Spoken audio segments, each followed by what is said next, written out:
हनुमान जी जैसा सदगुरु मिलना मुश्किल है, लेकिन हनुमान जी से पूछो आपको प्रिय कौन है? साधु कहते हैं राम।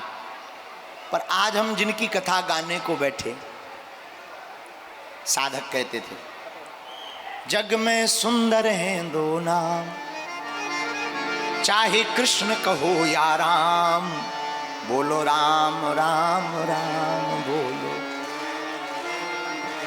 माखन ब्रिज में एक चुरावे, एक बीर भिलनी के खावे। दोनों एक हैं, तो राम हो या घनश्याम, धन्य है।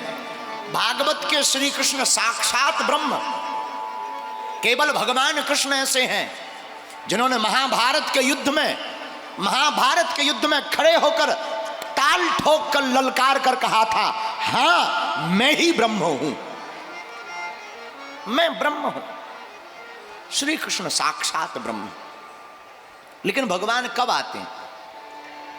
जब जब होए धर्म की हानि, बाढ़हि असुर अधम अभिमानी,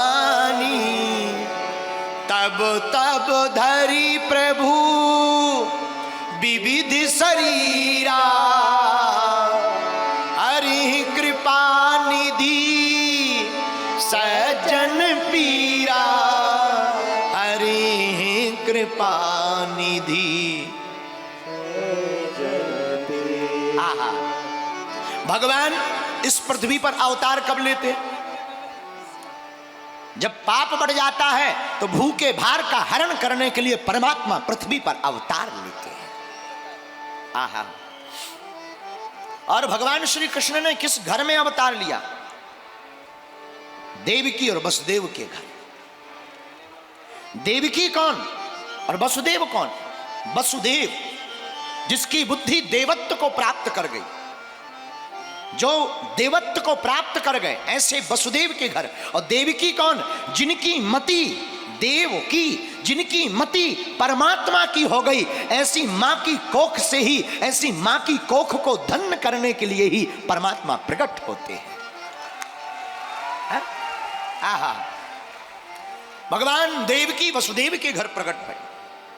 और देवकी राजा कंस की बहन। कथितो वंश विस्तारौ भवतौ सोम सूर्यौ, राज्यम चोभय वंशानाम चरतम परमाद भूत। राजा कंस की बहन का नाम देवकी, और राजा कंस बड़ा आतताई अत्याचारी पापी राजा।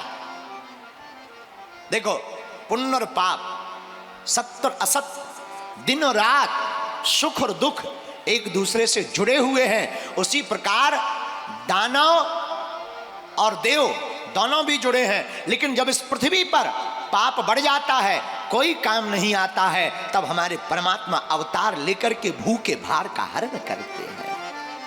राजा कंस ने अपनी बहन देवकी का विवाह वसुदेव से किया। विवाह किया तो मन में विचार किया, बहन हमारी बहुत प्रिय है, हम गांव के बाहर इसे छोड़ने जाएंगे, लोग हमारी वाहवाही करेंगे कि राजा बड़ा ही श्रद्धावान है, राजा बड़ा भावुक है, इमोशनल है। तो गांव के बाहर तक राजा कंस जब देवकी को छोड़ने के लिए गया, पर एक बात बोले मेरे पागलों, कोई किसी को नहीं चाहता, कोई किसी को नहीं चाहता, सब अपने आप को चाहते हैं और अपने लिए चाहते हैं। कोई किसी को नहीं चाहता, सब अपने के लिए चाहते, अपने आप के लिए चाहते। और वही राजा कंस जो कुछ देर पहले इतना प्रेम कर रहा था कि नंगे पांव, ना रथ ना कुछ, हाथ में घोड़ों की चाबुक पकड़ करके अपनी बहन की विदा करने के लिए मथुरा से बाहर तक निकल पड़ा। और जैसे ही आकाशवाणी हुई, राजा कंस, इसी तेरी बहन देवकी का 8वां लाल तेरा काल होगा। तो 8वां लाल काल सुनते ही राजा कंस, जो कुछ देर पहले बड़ा मुस्कुरा रहा था, आंखें चमचमा रही थी, घोड़े को चाबुक को पकड़ करके नंगे पैर चला जा रहा था, तत्क्षण आंखें बदल गई, मुस्कुराहट चली गई, लाल नेत्र हो गए, तुरंत तलवार निकाल कर खड़ा हो गया। देखो ये है प्रेम, जहां देखा कि 8वां लाल काल होगा, सो राजा कंस ही स्वयं काल बन गया। बोलो सीताराम, जोर से बोलो। जो मुस्कुरा रहा था नाराज हो गया।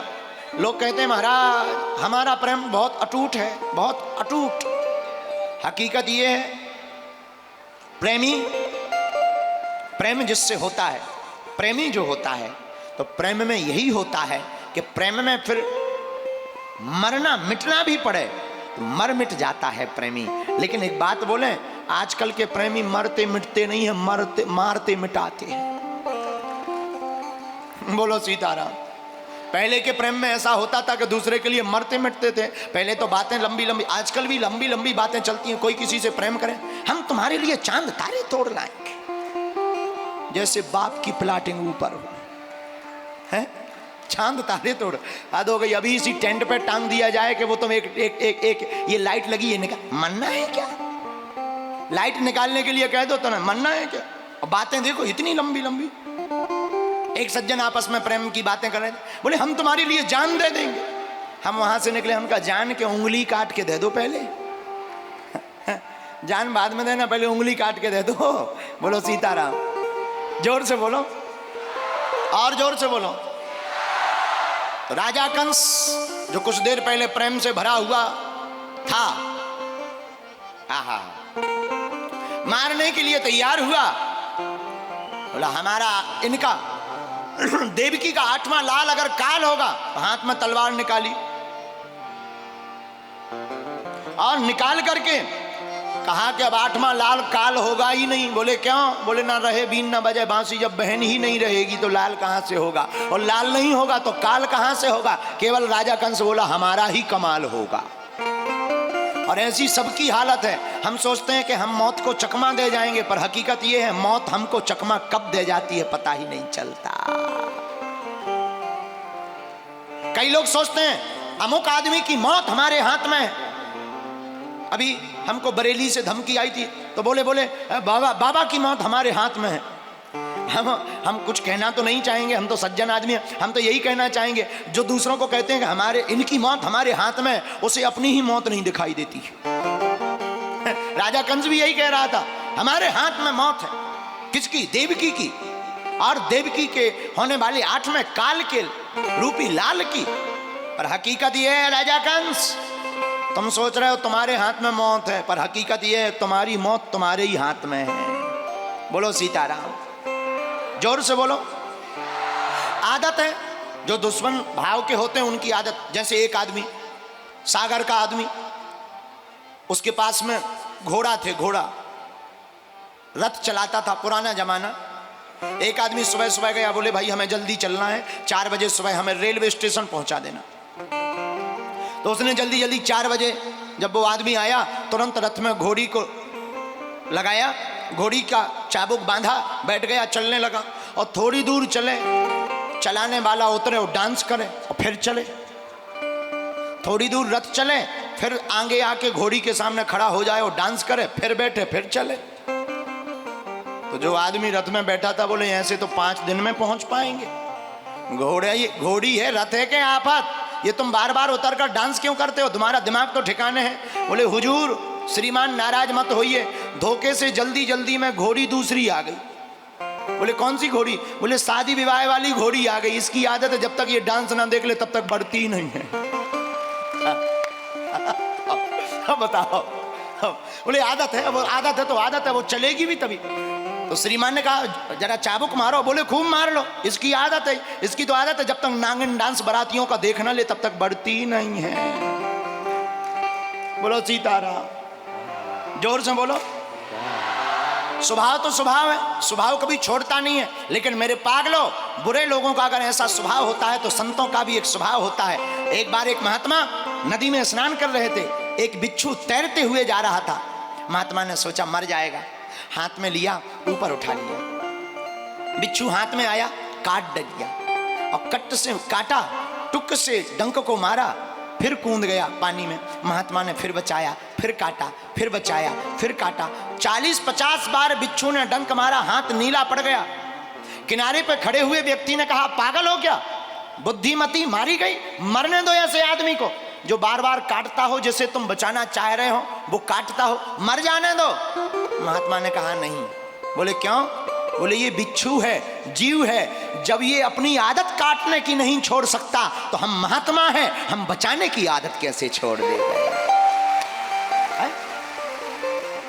इसलिए मेरे पागलो, आदत ऐसी डालो। आदत कैसी डालो?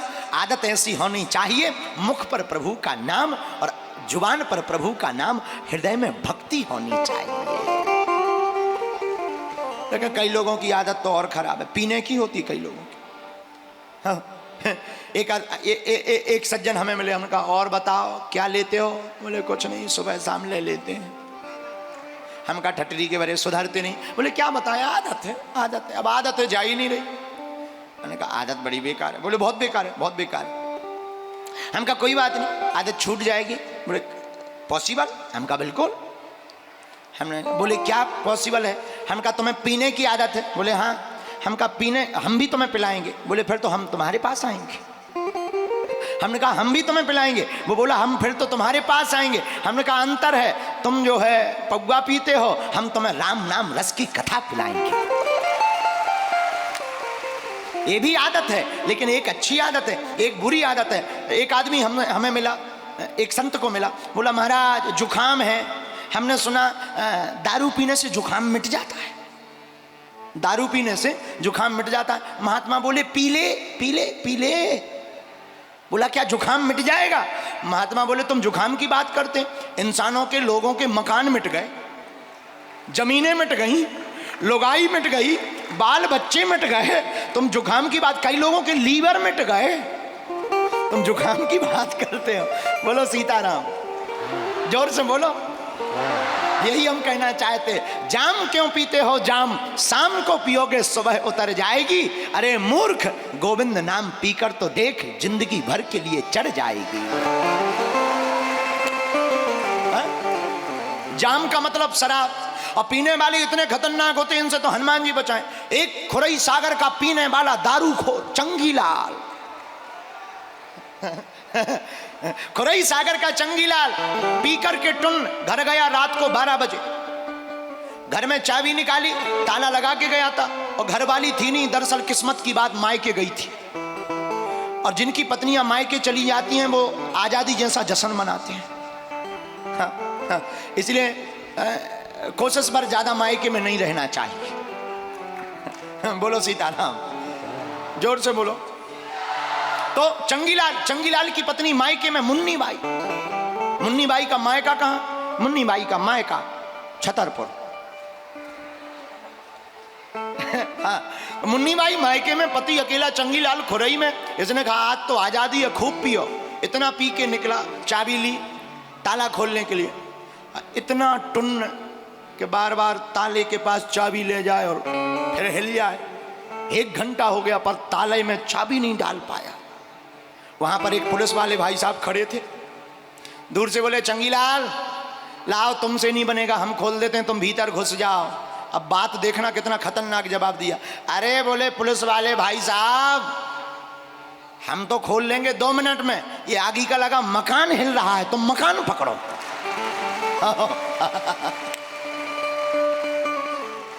बताओ, ऐसे लोग हैं खुरई में। लेकिन खैर ये वाली खुरई नहीं हम कह रहे, ना। आप लोग ये खुरई मत समझना, वो वेस्ट इंडीज में है।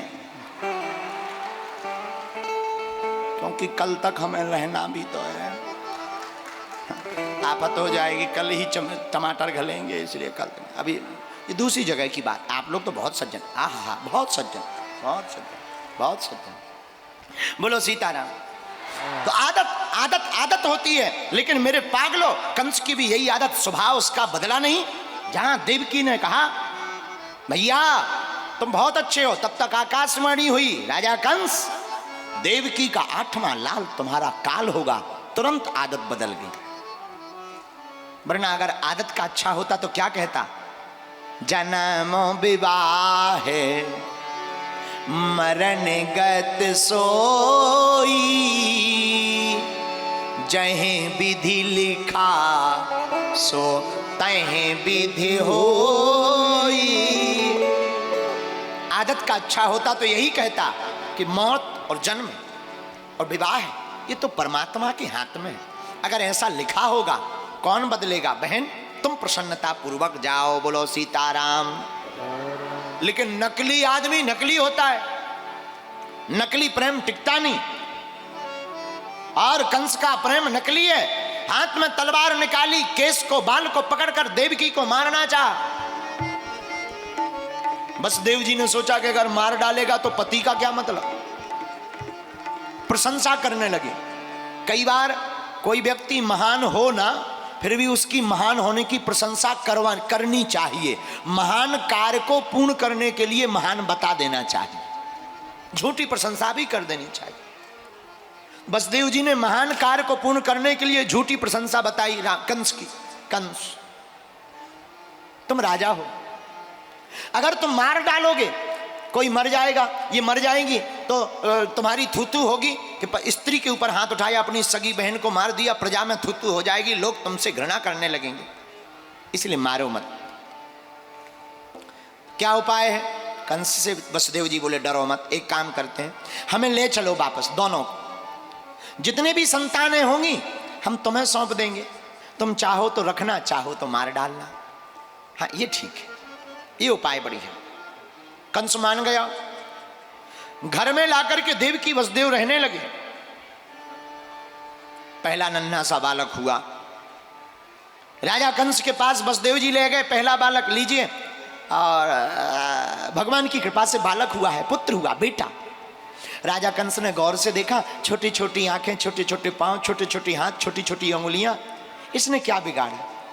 ये थोड़ी हमारा काल है, देवकी का 8वां लाल हमारा काल है, छोड़ देना चाहिए। कोई बात नहीं, ले जाओ ले जाओ ले जाओ, कोई बात नहीं, इसकी जरूरत नहीं है, तुम ईमानदार हो, इसका परिचय हो गया। तो पहले तो घर में रखे हुए थे देवकी वसुदेव को, लेकिन नारद जी आ गए। और बताओ नारद जी के आने से क्या हुआ कि जो घर में रखे थे उन्हें जेल में और डाल दिया। नारद जी राजा कंस के पास गए तो नारद जी आए, तो जब तक नारद जी नहीं आए थे तब तक घर में रखे हुए थे देवकी वसुदेव को, और नारद जी आए तो ऐसी महात्मा की दृष्टि पड़ी कि जेल में और चले गए। तो एक व्यक्ति हमसे कह रहे थे, बोले महाराज जी संतों की दृष्टि ऐसी होती है कि घर से जेल में चले जाओ। हमने कहा नहीं नहीं नहीं, संतों की दृष्टि बहुत ऊंची होती है। महात्मा ऐसा क्यों करते? नारद जी क्यों आए कंस के पास?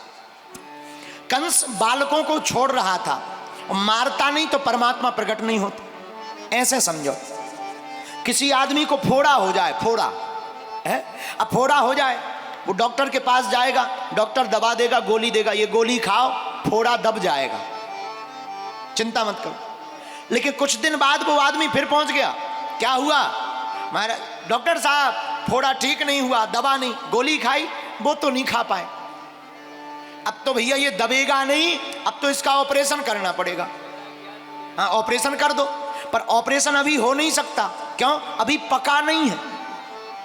तो क्या करें? बोले फिर से दवाई ले लो, पहले पक जाने दो, और पक जाएगा फिर आना ऑपरेशन कर देंगे। बताओ, पकने के लिए भी दवाई दी जाती है ताकि ऑपरेशन हो जाए, तो दूसरी दवाई खाओ, जब पक जाएगा फिर आना ऑपरेशन करना। यही नारद जी ने करना चाहा। राजा कंस को अभिमान का फोड़ा हो गया, अभिमान का फोड़ा तो हो गया लेकिन पका नहीं, तो पकेगा कब? जब ये जितने बच्चे देवकी वसुदेव के हो रहे हैं इन्हें मारेगा। तो नारद जी ने एक गोली दे दी कि तुम ये खा लो, इन बच्चों को मारते रहो, और वो जो जहां गोली खवाई तो राजा कंस को है अभिमान का फोड़ा, और भगवान करना चाहते हैं ऑपरेशन, पर भगवान तभी आएंगे जब ये फोड़ा पकेगा। इसलिए नारद जी ने कह दिया तुम बच्चों को मार दो, और राजा कंस बच्चों को मारने लगा, फोड़ा पकने लगा, और फोड़ा पका तो परमात्मा श्री कृष्ण अवतार लेकर ऑपरेशन करने के लिए आ गए। तो भगवान प्रकट हो गए। तो नारद जी राजा कंस के पास आए, राजा कंस के पास एक 8 कमल का पुष्प लेकर आए, ये लो फूल। राजा कंस बोले ये क्या है? बोले फूल है, फूल। तो राजा कंस बोला फूल तो है, पर फूल कैसा? नारद जी बोले कुछ तुम रहे भूल, इसलिए हम लाए फूल। क्या भूल रहे? अरे भूल ये कर रहे, जरा फूल की पंखुड़ियां गिनो, 1 2 3 4 5 6 7 8। क्या हुआ? कुछ नहीं, 8 हैं, उल्टी गिनो, 1 2 3 4 5 6 7 8। क्या हुआ? कुछ नहीं। राजा कंस एक को छोड़कर दूसरी गिनो, दूसरे से गिनो, तीसरे से गिनो। अब तो राजा कंस जिससे गिने वही 8वीं पढ़े, बगल में 8वीं पढ़े। नारद जी बोले समझ में आया? राजा कंस बोला फुल समझ में आ गया। बोले क्या? बोले देवताओं की गिनती है, पहला भी 8वां हो सकता, 8वां भी पहला हो सकता, बीच में भी 8 हो सकता। और देखो कितना अच्छा संकेत है इस कथा में। अष्टकमल का जो फूल ले गए उसकी प्रत्येक पंखुड़ी 8वीं पड़ रही है, मतलब सभी 8वीं है। उसी प्रकार परमात्मा भी सब में विराजमान है। भगवान भी तो सब में। हरि व्यापक सर्वत्र समाना, प्रेमोते प्रिगाट हो ही में जाना। जिस प्रकार नंबर 8 पंखुड़ियों का नंबर सब में है, वैसे ही परमात्मा हम में, तुम में, सब में है। देवी की वसुदेव को बंधन में डाल दिया, कारागृह के बंधन में। और कारागृह के बंधन में पड़ते ही देवी की वसुदेव बंधन में हो गए। लेकिन एक बात याद रखना मेरे खुरई के पागलो, बंधन में रहते हुए भी देवी की वसुदेव ने परमात्मा का बंधन नहीं छोड़ा है? कितनी अच्छी बात। बंधन में रहो पर बंधन मत छोड़ो। और हम लोग देखो कितनी बड़ी बात है, देवकी वसुदेव जेल में भी भगवान का भजन करते और हम लोग घर में नहीं कर पाते। कितनी विचित्र बात है, कितनी अनोखी बात है। देवकी वसुदेव जेल में भी परमात्मा का भजन कर रहे हैं और हम लोग घर में भी नहीं कर पा रहे। मेरे प्यारे, महत्वपूर्ण ये नहीं है कि तुम कहां हो, महत्वपूर्ण ये है कि तुम भजन कर रहे हो या नहीं। हमारे परम पूज्य श्री दादा गुरुजी गाया करते थे, जिस देश में, जिस वेश में, परिवेश में रहो, राधा रमन, राधा रमन, राधा रमन कहो। जिस देश में, जिस वेश में, परिवेश में रहो, राधा रमन, राधा रमन, राधा रमन कहो। तो बंधन में, जेल के कारागृह के बंधन में पड़े हुए भी देवकी वसुदेव परमात्मा का बंधन नहीं छोड़ रहे।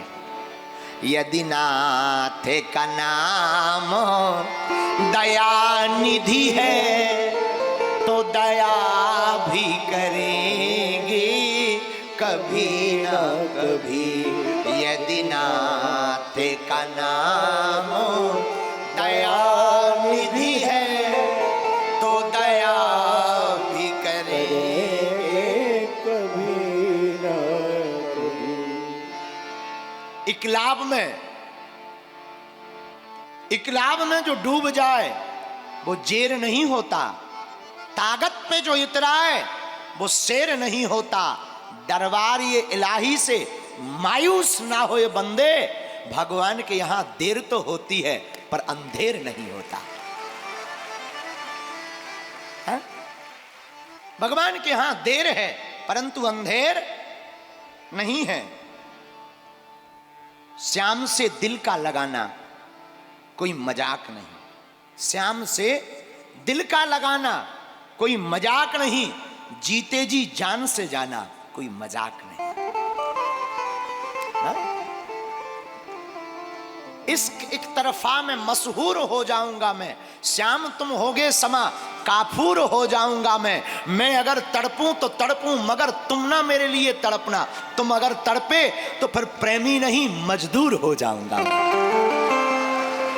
मैं अगर देखूं तो देखूं मगर तुम ना मुझको देखना, तुमने अगर देखा तो फिर आंखों से बहुत दूर हो जाऊंगा मैं अगर मांगूं तो मांगूं मगर तुम ना मुझको कुछ देना, तुमने अगर कुछ दिया तो फिर प्रेमी पागल नहीं मजदूर हो जाऊंगा।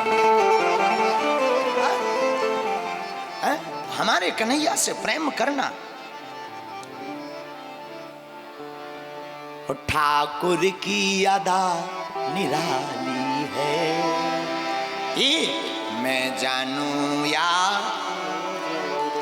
मेरे कान्हा की अदा निराली है।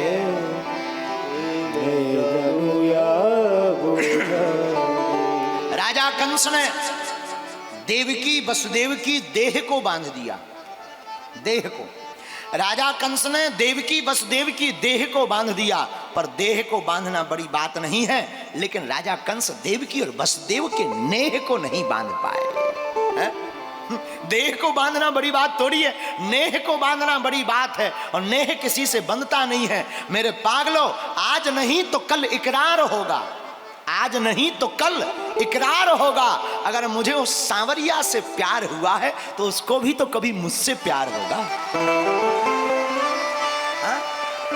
परमात्मा, अरे कृपा की न होती जो आदत तुम्हारी, तो सुनी ही रहती अदालत तुम्हारी। कृपा की न होती जो आदत तुम्हारी, तो सुनी रहती अदालत तुम्हारी। धीरे धीरे राजा कंस ने 6 पुत्रों को मार डाला। 7वां गर्भ आया। भगवान ने संकर्षण क्रिया के द्वारा देवकी के गर्भ को रोहिणी मैया के गर्भ में स्थापित कर दिया, और रोहिणी मैया के गर्भ से ठाकुर जी के पहले ही स्वयं साक्षात श्री दाऊ भैया प्रकट भये। धीरे धीरे समय बीता। जब जब होए धर्म की हानि, बाढ़हि असुर अधम अभिमान। जब असुर राक्षस बढ़ गए, पृथ्वी पर भार बढ़ गया, सब रोने लगे, सब देवता स्तुति करने लगे। जय जय सुर नायक जन सुखदायक, प्रणत पाल भगवंता, गोदुज हितकारी, जय असुरारी, सिंधु सुता प्रिय कंता, पालन सुर धरणी अद्भुत करनी, पालन सुर धरनी अद्भुत कर। मरम न जाने कोई, जो सहज कृपाला, दीन दयाला, करहु अनुग्रह सो। देवता स्तुति करने लगे, हे प्रभु प्रकट हो, प्रकट हो, प्रकट हो। और एक संत बहुत अच्छा गीत गाते थे, जरा तारों से तारे मिला कर तो देख,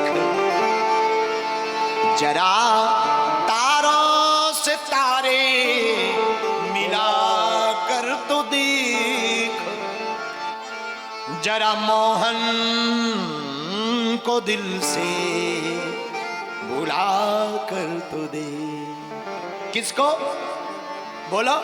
जरा मोहन, मोहन, मोहन,